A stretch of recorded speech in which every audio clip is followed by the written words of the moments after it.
matar, que el primogénito, viene todo este tipo de normas relacionadas con el culto. Como para nosotros sería, bueno, pues en la misa hay que pedir perdón, después de la consagración pues hay que comulgar, o sea, todas las normas que se refieren pues al culto.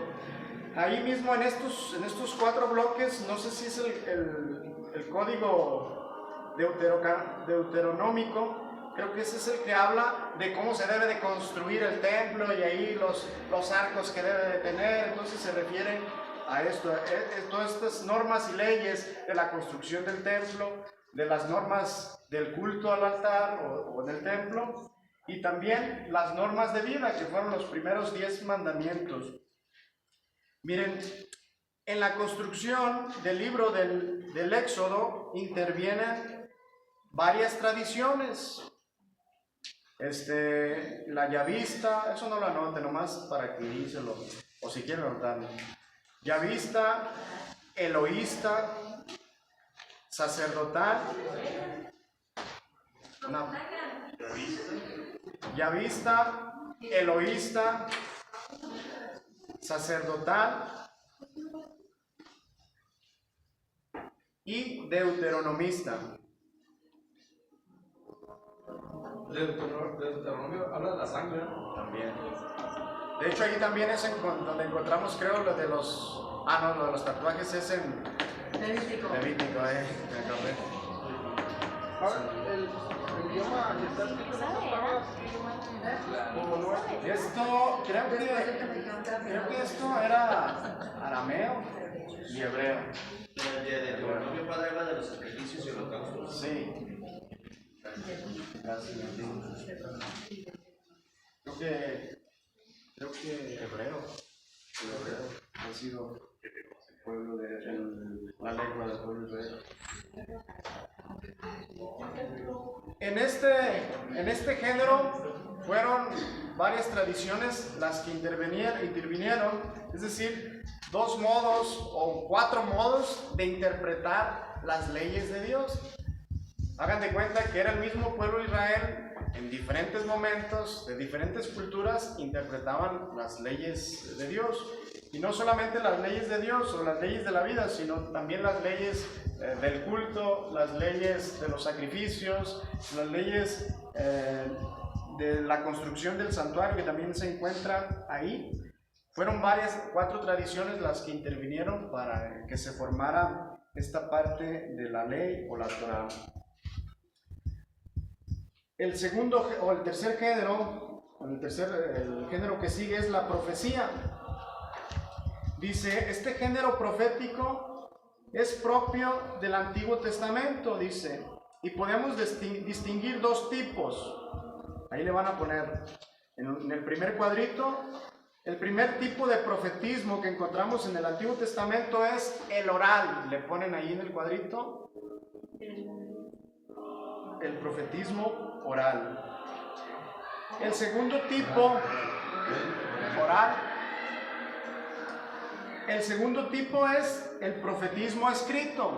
¿Alguien sabe a quién se refiere? De hecho, ahí están los dos personajes.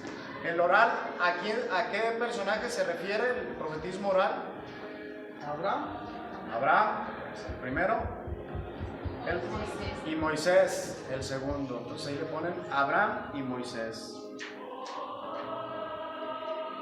La palabra profeta viene del griego profetés, así como se escucha, que significa hablar en nombre de alguien. No es un adivino, no es alguien que lee las cosas del futuro, sino que en griego significa hablar en nombre de alguien. En hebreo, la palabra profeta significa designado por Dios para hablar en su nombre. En griego, la palabra profeta significa hablar en nombre de alguien. En hebreo, significa designado por Dios para hablar en su nombre. Eso ahí lo anotan. También significa hombre de Dios, también al profeta se le identifica como un hombre de Dios, también lo pueden poner, hombre del Espíritu.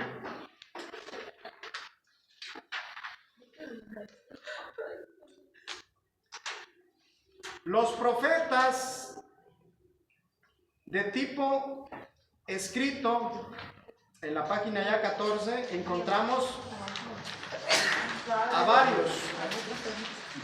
Entre ellos, los primeros que se mencionan ahí,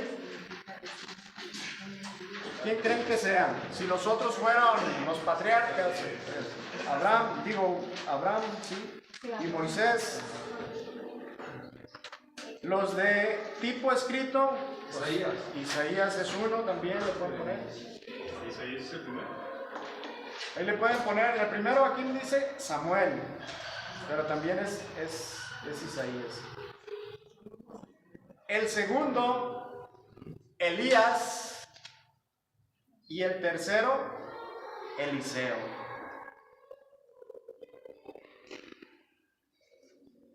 Ahí mismo, en el cuadrito de abajo dice, en el escrito están los que pertenecen. Perdón. Samuel, Elías y Eliseo todavía pertenecen al oral. Sí, al oral.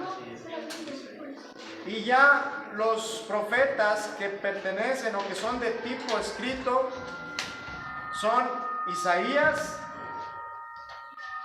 Ezequiel, proféticos de tipo escrito. Los de oral, los de tipo oral, los que no hay libros de ellos como tal, son los que hemos mencionado de aquí para atrás. ¿Escritos son esos, verdad? Escritos, Isaías, Ezequiel, Zacarías, Ageo, entre otros, dice aquí. Todos los demás. Ageo, sí, es el último. Entonces, los de tipo oral encontramos a Abraham, Moisés, Samuel, Elías y Eliseo. Los de tipo escrito encontramos a Isaías, Ezequiel, Zacarías, Ageo y aquí dice que entre otros. En el oral, Samuel, Elías y los primeros que mencionamos. Abraham y Moisés. En la página 13, Abraham y Moisés.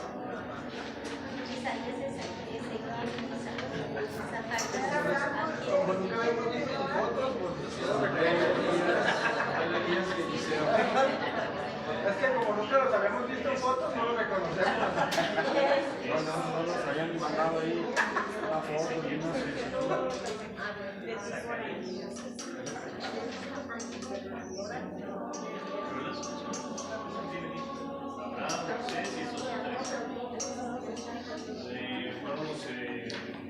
¿Por qué el profeta Elías, si bien es oral, nunca aparece como profeta, lo marcan como en el libro de Reyes? ahorita lo vamos a ver, porque es de tipo carismático. Ahorita vamos a ver. Elías y Eliseo son de tipo carismático. Son profetas que no eran parte de la institución religiosa en ese momento, pero como los profetas en ese tiempo se desvían y dejan de escuchar a Dios, entonces Dios suscita en Elías y Eliseo. Por ejemplo, Eliseo es el que dice, creo que es el que dice, yo no era profeta ni hijo de profeta, yo solo era un pastor y Dios me eligió. O sea, yo no era un profeta, porque había un profetismo institucionalizado, es decir, que los mismos dirigentes, en este caso, instituían a un profeta. Y si yo soy profeta, instituía a mi hijo, ¿verdad?, como profeta.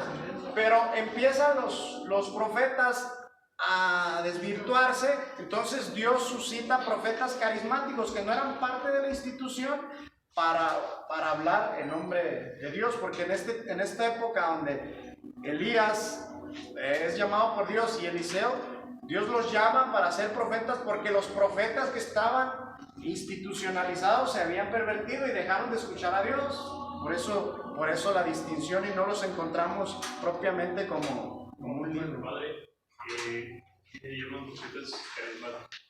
Un profeta carismático es aquel que no es propiamente de la institución, digamos, profética, ¿no? O sea, el pueblo de Israel, cuando se establece como pueblo ya, eligen a un rey, inicia el pueblo de Israel en esta época de los reyes, inicia también la época de los profetas.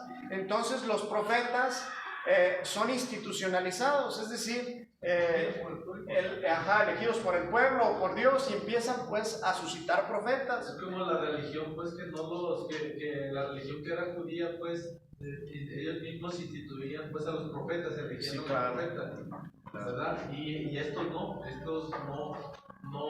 vienen dentro de la religión en sí, pues como parte de la misma, pues. Sí. Es decir, Instituidos. surgen fuera de la institución de los profetas, es decir, del linaje de los profetas. El pueblo se empieza a organizar, empieza la época de los reyes y empiezan a surgir los profetas, ¿no? Los profetas tienen la misión de anunciar de parte de Dios un mensaje divino y al mismo tiempo de denunciar. Entonces empieza a organizarse el pueblo, surgen los profetas, pero haz de cuenta que los profetas surgían por la misma descendencia. O sea, si yo era profeta, mi hijo lo elegía como profeta y él seguía siendo profeta. Pero los profetas se empiezan a desvirtuar, los que estaban instituidos, entonces Dios suscita profetas carismáticos fuera de ese linaje, fuera de esa institución, para dar su mensaje. Entonces, cuando se refiere a los profetas carismáticos, se refiere a que Dios suscita profetas fuera de la institución que ya estaban dentro del pueblo de Israel como profetas. No sé si más o menos entender. Entonces, suscita profetas carismáticos, entre ellos encontramos a Elías y Eliseo. Los profetas también se pueden considerar como mayores o menores. Esta distinción se hace de acuerdo a la extensión o al contenido, a su contenido. Dice, los profetas mayores se refieren porque son escritos más extensos, más largos. Los profetas mayores son Isaías, Jeremías y Ezequiel y Daniel.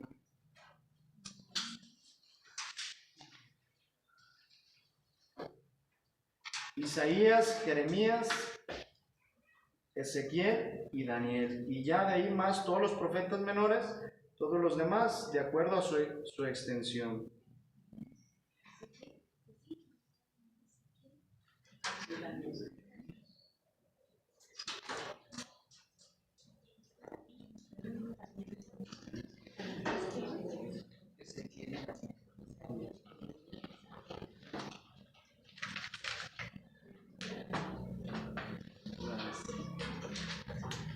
Miren, los profetas obviamente eran suscitados por Dios, Dios los suscita, y al mismo tiempo que se suscita, Dios los suscita, los empiezan a institucionalizar. O sea, el pueblo se da cuenta que Dios ha suscitado un profeta, entonces ellos comienzan a comprender que es necesario que haya profetas, y empieza a caminar el pueblo de Israel. Viene un poco la perversión de los reyes, cuando después de Salomón viene toda la descendencia de los reyes, también se empiezan a pervertir junto con ellos, también los profetas, y es cuando Dios suscita a los profetas carismáticos, ¿no? Los profetas pueden tener visiones ordinarias y extraordinarias. Decía un autor que las visiones ordinarias pues se refiere a la intuición que el profeta tiene, es decir, al conocimiento que tiene por la experiencia, por la sabiduría, porque ha estado en contacto con la palabra de Dios, en este caso con la ley, con la Torá, y empieza a tener cierta sabiduría. Entonces, una persona que tiene cierta sabiduría, es por ejemplo las mamás, de repente, mi mamá, por ejemplo, mi hermano le decía un día a mi mamá, es que tú, todo lo que me dices, me pasa, y tú me echas la sal. ¿Ya? Pudiéramos compararlo así. Pero saben de que O sea, en el caso de las mamás, De mi Dios, mamá no va a estar hablando aquí, padre.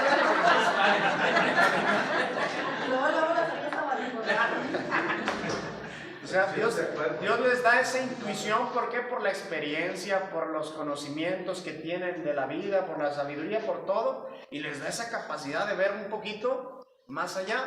El profeta también, cuando tenía una visión ordinaria, no era que recibía propiamente una revelación de Dios, sino que a través de su conocimiento, de su intuición, de su sabiduría, sabía decir ciertas cosas que estaban pasando, sabía ver las cosas desde fuera, que el pueblo no se daba cuenta, sabía intuir cosas que pudieran venir en un futuro, por la experiencia, ¿no?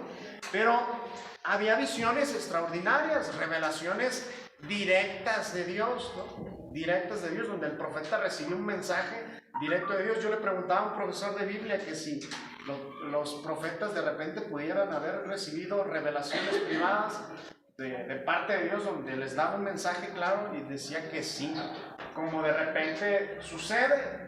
Lo hemos tenido en la historia de la iglesia, las revelaciones privadas de los santos, ¿no? Donde Dios le dice a alguna persona, ¿sabes qué? Esto, ¿no? O haz esto, o tienes que hacer esto, tienes que hacer otro. Dice este profesor que los profetas probablemente también tenían, o sea, aparte de su conocimiento, su experiencia, de repente había quienes pudieran haber recibido mensajes directamente de Dios a través de una visión, ¿no? Los profetas, dice Santo Tomás de Aquino, que tenían pues su capacidad intelectual, su capacidad imaginativa, una visión infusa o natural. Eso lo vamos a ver, lo vamos a profundizar ya cuando veamos directamente a los profetas. El don de la profecía no es un don permanente. Obviamente para nosotros ya en el Nuevo Testamento, que fuimos bautizados en Cristo, participamos del ser profético de Cristo, ¿no? Somos sacerdotes, profetas y reyes, ¿no? Pero hablar propiamente de la profecía es un carisma que Dios suscita, pero puede suscitarlo, lo suscitaba por un tiempo, por alguna necesidad, y de repente Dios deja de dar esas visiones o esos mensajes que Dios daba al profeta, ¿no? Bueno, estos libros recogen las palabras de los profetas, las cuales les manda decir el mismo Dios. Los libros de tipo escrito escriben o se pone por escrito lo que manda decir Dios al pueblo. En los de tipo oral, directamente la persona le dice al pueblo, ¿no? En los de tipo escrito son los mensajes de Dios, las revelaciones que recibía el profeta, y los ponen por escrito, ¿no? Por eso encontramos, ahí lo dice, en muchos textos de los profetas, oráculo de Yahvé, es decir, esto dice el Señor. Había profetas, otro profeta carismático, por ejemplo, es Balaam. Por ejemplo, cuando Dios a través de la burra de Balaam manda un mensaje, ¿no? O sea, Balaam no era un profeta institucional, o sea, no era parte de la institución, fue un profeta carismático, ni siquiera era, creo que ni era, ni era parte del pueblo de Israel, no estoy seguro. No sé que no. Y Dios a través de Balaam, incluso a través de la burra de Balaam, manda un mensaje, ¿no? O sea, a lo mejor aquí lo podemos relacionar con lo que dijo nuestro Señor Jesucristo, ¿no? Si yo callo, las piedras hablarán, ¿no?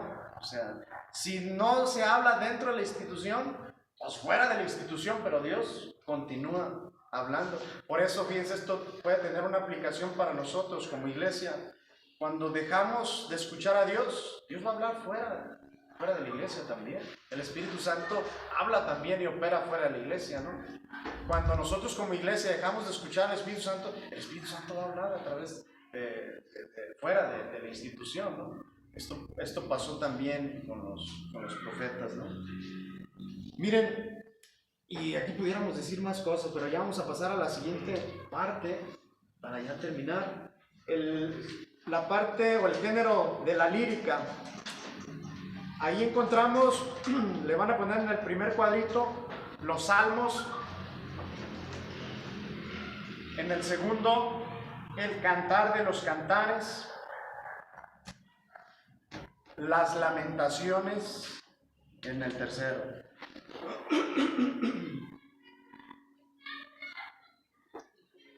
Ahí encontramos los salmos, el cantar de los cantares y las lamentaciones.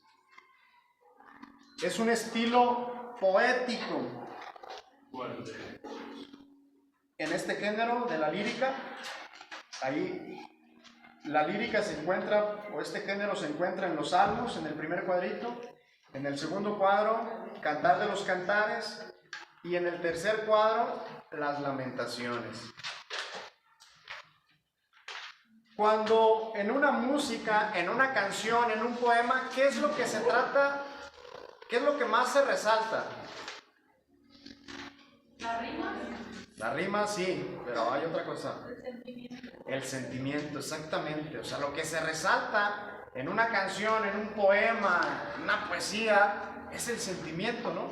Pues en estos libros también, fíjense, hay una riqueza de expresiones de sentimientos. Eso también es muy rico para nuestra oración, para nuestro diálogo con Dios, porque en los salmos, en el cantar de los cantares, en las lamentaciones, podemos encontrar diferentes sentimientos. O sea, de repente encontramos salmos donde hablan, por ejemplo, ese de que alegría cuando me dijeron, ¿no? Vamos a la casa del Señor, o sea, habla de alegría, ¿no? O de arrepentimiento, como el Salmo 50 del rey David, ¿no? O sea, fíjense, la palabra de Dios, fíjense, y esto tiene una enseñanza también, no reprime los sentimientos.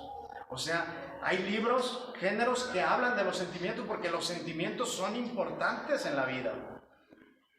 Debemos de conocerlos, amarlos, entenderlos, ¿no? Por ejemplo, hay gente que me dice, padre, dice, me acuso de que me enojé. Cometí el pecado de haberme enojado, me enojé. Bueno, enojarte no es pecado, o sea, es un sentimiento que brota natural. ¿Por qué? Porque somos seres humanos y tenemos sentimientos, ¿no? El pecado viene lo que haces tú con la ira, ¿no? Cuando agredes, cuando insultas, cuando dejas de hablar, lo que haces tú con ese sentimiento. Pero el sentimiento en sí mismo no es ni malo ni bueno, es solamente un sentimiento, ¿verdad? Y por eso se llama lírica, porque están escritos con sentimientos. Exactamente, porque resalta mucho los sentimientos del ser humano. Bueno, en la siguiente página, en la 15, le van a poner ahí el Salmo 138, es un salmo de acción de gracias, por ejemplo, ahí le ponen acción de gracias.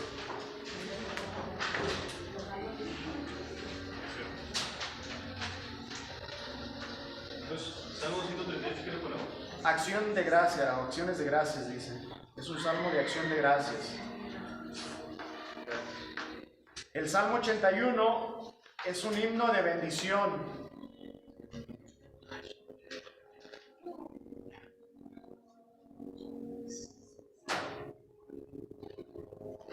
De bendición. En Lamentaciones 3, pues obviamente como su nombre lo dice, es una lamentación, pues.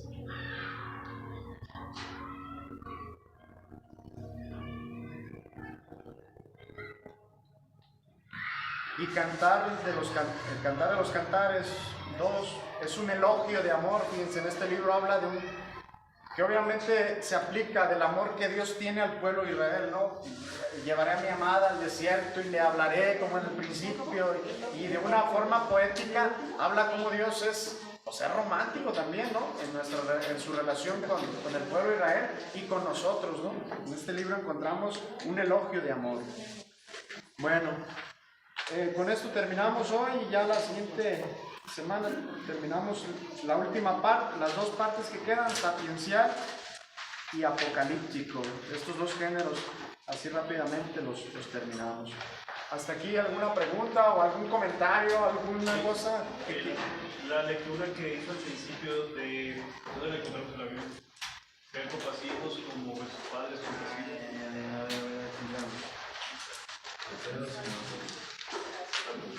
¿Dónde está?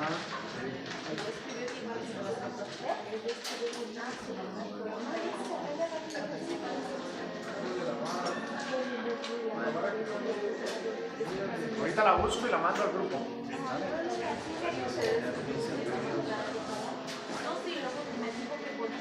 Rápidamente voy a nombrar lista. Por ahí también, en el grupo de WhatsApp, manden su fecha de nacimiento, los que no la han dado, también para anotarlos y pedir también por ustedes.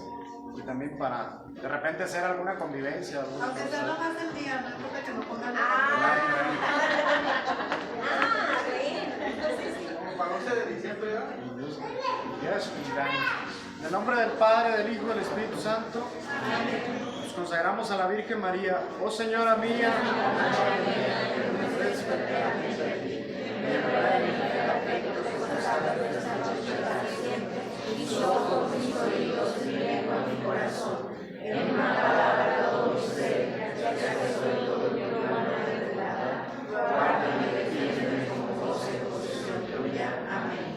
dulce Madre,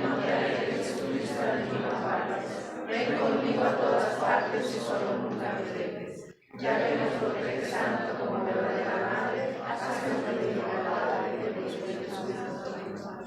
gracias y que pasen una feliz noche.